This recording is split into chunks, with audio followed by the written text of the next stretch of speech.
Hello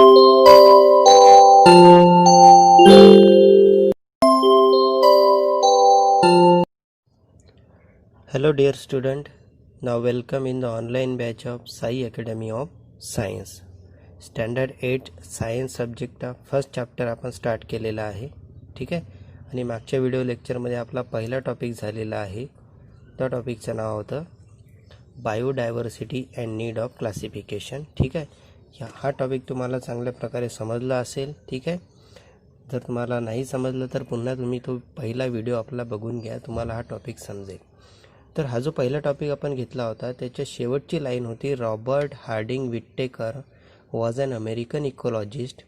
in 1969 he divided the living organism into 5 group. ठीक आहे. तर हा जो सायंटिस्ट आहे रॉबर्ट हार्डिंग विट्टेकर याने काय केलं, जेवढीही लिव्हिंग ऑर्गॅनिझम आहे अर्थवर म्हणजे या पृथ्वीवर असणारे लिव्हिंग ऑर्गॅनिझम यांना 5 ग्रुपमध्ये काय केलं, डिवाईड केलं. यांना 5 भाग केले सजीवांचे. कारण पहिल्या टॉपिकमध्ये आपण बघितलं की या पृथ्वीवर एवढे जास्त लिव्हिंग ऑर्गॅनिझम आहे, वेगवेगळ्या स्पीसीजचे म्हणजे वेगवेगळ्या जातीचे लिव्हिंग ऑर्गॅनिझम आहे. तर एवढ्या जास्त लिव्हिंग ऑर्गॅनिझमला लक्षात ठेवण्यासाठी सोल्युशन काय होतं, तर त्याचं क्लासिफिकेशन करण्यात आलं. त्या सर्व लिव्हिंग ऑर्गॅनिझमला काय केलं गेलं, डिवाईड करण्यात आलं, त्यांचे भाग करण्यात आले, त्यांचं ग्रुप, त्यांचे सब ग्रुप या फॉर्मॅटमध्ये त्यांचे भाग केले, जेणेकरून आपल्याला आज कोणतंही लिव्हिंग ऑर्गॅनिझम इझिली समजतो. कोणालाही कोणताही सजीव जर आपण बघितलं तर आपण त्याला पटकन ओळखून घेतो, कारण सायंटिस्ट लोकांनी ऑलरेडीच त्याचे भाग करून ठेवले, म्हणजे त्यांचं क्लासिफिकेशन करून ठेवलेलं आहे की हा प्राणी या जातीचा, तो प्लांट तो जातीचा, तो पक्षी तो जातीचा, अशा प्रकारे त्याचे क्लासिफिकेशन आधीच करून ठेवलेले आहे. म्हणून आज आपण कोणतेही पक्षी कोणताही प्राणी दिसला तर आपण त्याला लगेच ओळखून घेतो. ठीक आहे. कशामुळे, तर त्याचे क्लासिफिकेशन, त्याचे भाग, त्याचे ग्रुप आणि सबग्रुप करून ठेवलेले आहे ऑलरेडी. तर त्यातलाच हा भाग आहे. हा जो सायंटिस्ट आहे रॉबर्ट हार्डिंग विट्टेकर याने काय केलं, पृथ्वीवर असणारे सजीव म्हणजे लिव्हिंग ऑर्गॅनिझम यांना 5 ग्रुपमध्ये काय केलं, डिवाईड केलं. आणि ते 5 ग्रुप आज आपण शिकणार आहोत. ठीक आहे. जे तुम्हाला तुमच्या समोर दिसत आहे. बाजूची जी डायग्राम आहे जिचं नाव आहे 5 किंगडम सिस्टम ऑफ क्लासिफिकेशन, हे आपण पुढच्या व्हिडिओ लेक्चरमध्ये बघू. ठीक आहे. आज याचं काम नाही आहे. आज तुम्हाला बघायचं आहे की for this classification Whittaker consider the following criteria. म्हणजे हा जो सायंटिस्ट आहे रॉबर्ट हार्डिंग विट्टेकर यानं पृथ्वीवर असणारे लिव्हिंग ऑर्गॅनिझमचे 5 ग्रुप केले. तर 5 ग्रुप करताना त्यानं काय केलं, 5 क्रायटेरिया बनवले आणि त्या क्रायटेरियाच्या आतमध्ये काय केले, त्यानं लिव्हिंग ऑर्गॅनिझमला बरोबर काय केलं, डिवाईड केलं, म्हणजे त्याचे भाग करून टाकले. आणि ते 5 क्रायटेरिया आपल्याला शिकायचे आहे की त्यानं कशा प्रकारे लिव्हिंग ऑर्गॅनिझमला काय केलं, डिवाईड केलं, त्याचे भाग केले, म्हणजेच त्याचे क्लासिफिकेशन केले की जेणेकरून आज आपण कोणत्याही लिव्हिंग ऑर्गॅनिझम ओळखू शकतो, आपण कन्फ्यूज होत नाही. ठीक आहे. तर पहिला क्रायटेरिया आहे बघा, complexity of cell structure. Complexity of cell structure हा पहिला क्रायटेरिया आहे, ज्यामध्ये त्याने पृथ्वीवर असणारे लिव्हिंग ऑर्गॅनिझमला काय केलं, डिवाईड केलं, म्हणजे क्लासिफाय केलं. कॉम्प्लेक्सिटी ऑफ सेल स्ट्रक्चर म्हणजे काय, तर बघा सेल जो आहे हा कोणत्याही सजीवाच्या शरीरातला सर्वात महत्त्वाचा भाग म्हणजे सेल. मग तो सजीव कोणतेही असो, ह्युमन बिंग असो, प्लांट असो, ॲनिमल असो, समुद्रातले सजीव असो, ठीक आहे, कोणतेही सजीव असो, त्याची निर्मिती तो बनते, त्याची निर्मितीच ही सेलपासून होत असते. ठीक आहे. सर्वात पहिले सेल तयार होते, मग एक सेलपासून दुसरी सेल, मग सेलपासून टिश्यू तयार होतात, टिश्यूपासून मग ऑर्गन तयार होतात, मग ऑर्गनपासून ऑर्गन सिस्टम तयार होते आणि त्याच्यापासून मग बॉडी तयार होते कोणत्याही लिव्हिंग ऑर्गॅनिझमची. आणि अशा प्रकारे लिव्हिंग ऑर्गॅनिझम का होतो, तयार होतो, म्हणजेच कोणताही सजीव तयार होतो. मग सुरुवात कुठून झाली, सेलपासून. सेलच नाही तर कोणतेही सजीव जन्माला येईल का, नाही.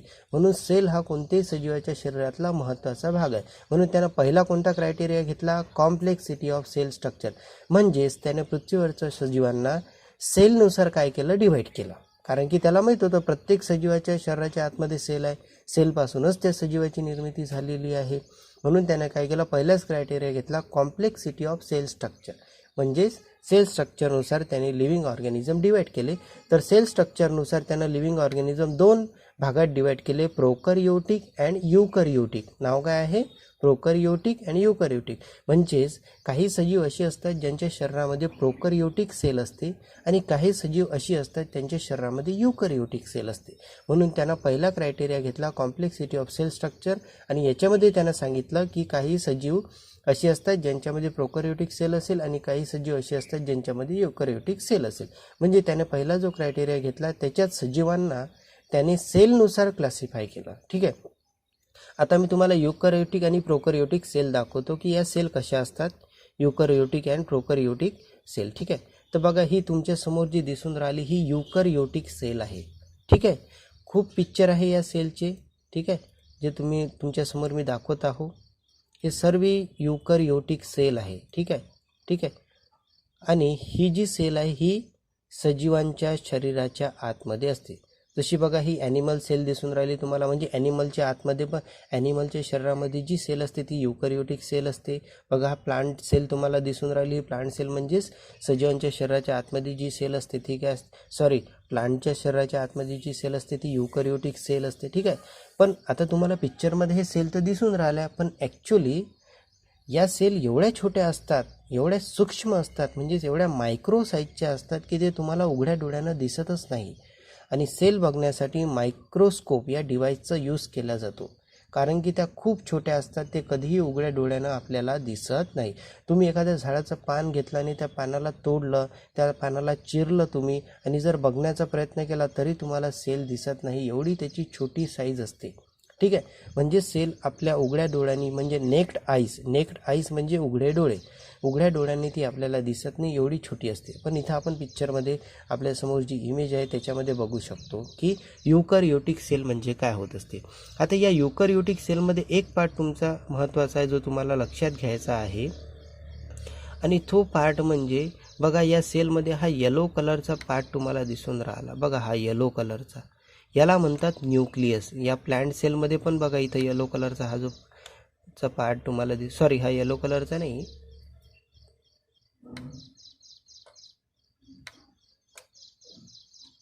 हा जो पूर्ण पिंक कलरचा हा जो आहे, पर्पल कलरचा पूर्ण हा जो राऊंड शेप दिसून राहिला, ज्याच्या आतमध्ये काय आहे येलो कलरचा भाग तुम्हाला दिसून राहिलेला आहे, हा पूर्ण याच्यामध्ये पण, याला म्हणतात न्यूक्लियस. याला काय म्हणतात? न्यूक्लियस, जो सेलच्या आतमध्ये असतो. आता सेलच्या आतमध्ये खूप काही असते.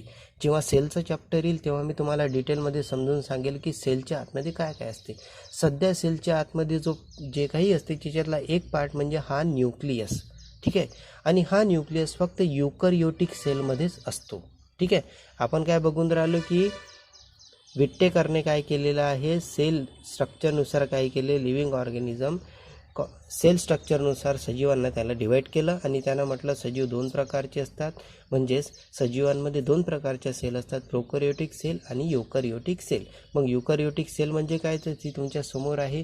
युकॅरियोटिक सेल म्हणजे अशी सेल की जिच्या आतमध्ये न्यूक्लियस असतो. न्यूक्लियस म्हणजे हा जो मी तुम्हाला येलो ड्रॉ करून दाखवलेला आहे, हा पर्पल कलरचा जो तुम्हाला दिसत आहे, हा झाला युकॅरियोटिक सेलमधला न्यूक्लियस. आता मी तुम्हाला प्रोकॅरियोटिक सेल दाखवतो. ही आहे प्रोकॅरियोटिक सेल. बघा या सेलमध्ये तुम्हाला कुठेही न्यूक्लियस दिसत आहे का आतमध्ये? नाही.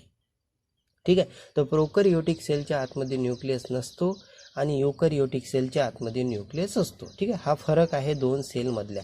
आणि अशा प्रकारे त्यानं काय केलं, विट्टेकरने सजीवांना डिवाईड केलं सेल फॉर्मॅटमध्ये. म्हणजे त्यानं असं म्हटलं की काही सजीव असे आहे ज्यांच्या शरीरामध्ये युकॅरियोटिक सेल असते आणि काही सजीव असे आहे की ज्यांच्या शरीरामध्ये प्रोकॅरियोटिक सेल असते. हा झाला पहिला क्रायटेरिया. ठीक आहे.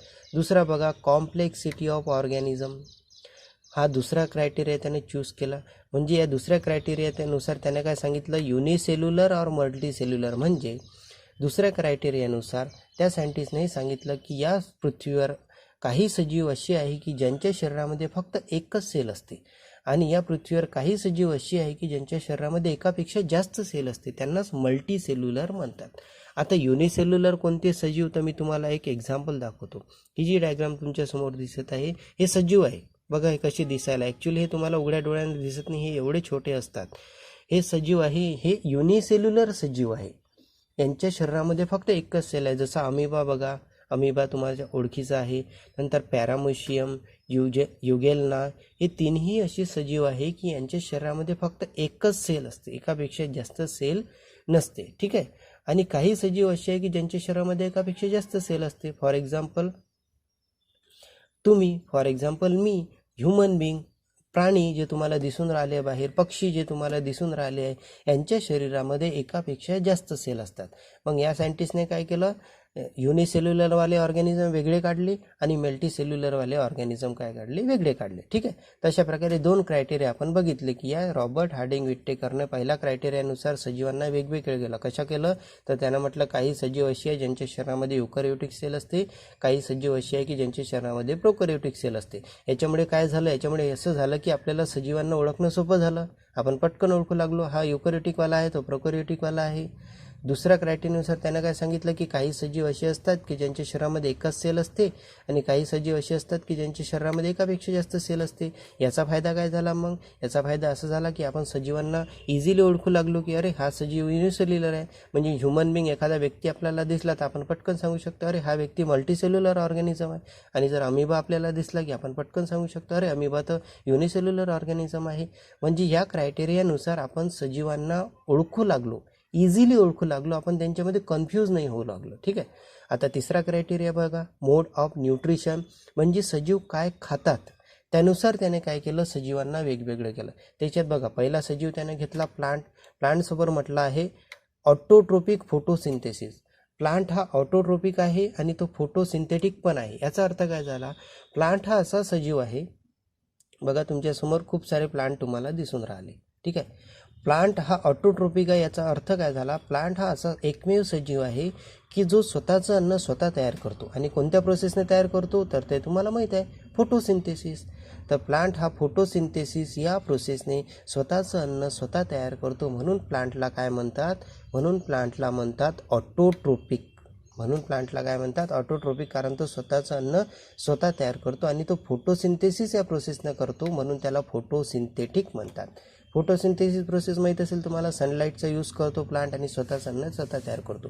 तर स्वतःचं अन्न स्वतः तयार करणारा प्लांट सजीव कोण, प्लांट, त्यानं वेगळं केलं रॉबर्ट हार्डिंग विट्टेकरने. दुसरा सजीव त्यानं सांगितला फंजाई. ठीक आहे. याला फंगी पण म्हणतात. फंगी कशा असतात, पुढं म्हटलं आहे सॅप्रोफिथिक. सॅप्रोफिथिकचा अर्थ झाला absorption from the dead organism. आता मी तुम्हाला आधी फंगी दाखवतो कशी असते, तुम्ही बघितलेली आहे बघा, ही फंगीचं डायग्राम आहे, तुम्ही ही फंगी बघितलेली आहे जिकडे तिकडे. अजून याच्या डायग्राम आहे बघा, ही फंगी तुम्ही बघितलेली आहे, जिकडे तिकडे तुम्हाला ही फंगी दिसते. ठीक आहे. ही फंगी काय असते, सॅप्रोफिथिक असते, त्याचं म्हणणं आहे. सॅप्रोफिथिकचा अर्थ काय झाला बघा, ही डायग्राम बघा, ह्या खोडावर हे झाडाचं खोड आहे आणि त्याच्यावर फंगी तयार झालेली आहे.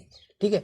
तर त्यांना फंगीसमोर काय म्हटलं होतं की फंगी म्हणजे सॅप्रोफिथिक. सॅप्रोफिथिकचा अर्थ काय झाला की ॲब्सॉर्प्शन फ्रॉम डेड ऑर्गॅनिझम. म्हणजे फंगी हा असा सजीव आहे जो काय करतो, मेलेले जे ऑर्गॅनिझम आहे त्यांच्यावर जिवंत राहतो. जसं एखादं झाडाचं खोड असेल तर त्याच्यावर फंगी तयार झाली. या डायग्राममध्ये तुम्हाला दिसून राहिले की झाडाच्या खोडावर फंगी तयार झाली. म्हणजे झाडाचा खोड म्हणजे मेलेला सजीव आणि त्याच्यावरतही जिवंत राहते कोण, फंगी.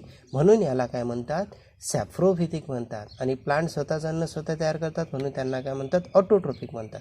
बघा त्यांना प्लांटला मग सजीव काय खाऊन राहिले त्याच्यानुसार त्यानं काय केलं, सजीवाला वेगळं केलं, प्लांटला वेगळं केलं, फंगीला वेगळं केलं. आणि तिसरं आहे ॲनिमल. ॲनिमलमध्ये आपण आलो. ठीक आहे. बघा पुष्कळ ॲनिमल तुम्हाला दिसून राहिले. ठीक आहे. ॲनिमलमध्ये आपण पण आलेलो आहोत. ठीक आहे. आता ॲनिमलसमोर त्याने काय म्हटलं की हेटेरोट्रोपिक अँड इंजेस्टिव्ह. हेटेरोट्रोपिकचा अर्थ काय झाला, हेटेरोट्रोपिक सजीव म्हणजे असे सजीव जे दुसऱ्या सजीवांवर डिपेंड राहतात अन्नासाठी, न्यूट्रिशनसाठी.